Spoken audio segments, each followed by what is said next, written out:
జనాభా నియంత్రణ కోసం ఆ రోజు ఫ్యామిలీ ప్లానింగ్కి ఎక్కువ ప్రోత్సాహాలు ఇచ్చాం.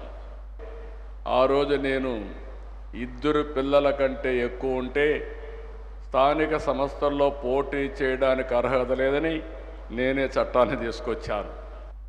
ఈరోజు మళ్ళీ వచ్చి జనాభా నియంత్రణ కాదు, జనాభా నిర్వహణ చేయాలి, దీనిపైన మీ సూచనలు ఇమ్మని ఈ సమావేశాలు అడిగామంటే అది మార్పు.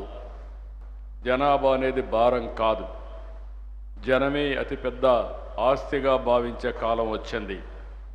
ఇప్పుడు భారతదేశం అగ్రరాజ్యాలతో పోటీ పడుతుంటే మన దేశంలో బలమైన మానవ వనరులే కారణం.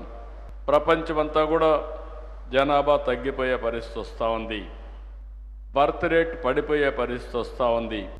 ఏ దేశమైతే ఏజింగ్ ప్రాబ్లమ్స్ వస్తాయో ఆ దేశంలో గ్రోత్ ఆగిపోతుంది. 2047 వరకు డెమోగ్రఫిక్ అడ్వాంటేజ్ ఉంటుంది. అది కూడా సౌత్ ఇండియా వల్ల కాదు, బీహార్, యూపీ కొన్ని రాష్ట్రాల వల్ల, పెద్ద రాష్ట్రాల వల్ల.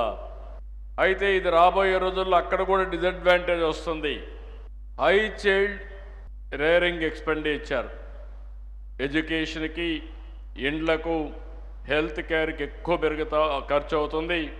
కాబట్టి మేము భరించలేమని చెప్పేవాళ్ళు హైయెస్ట్ 418 మంది వచ్చారు.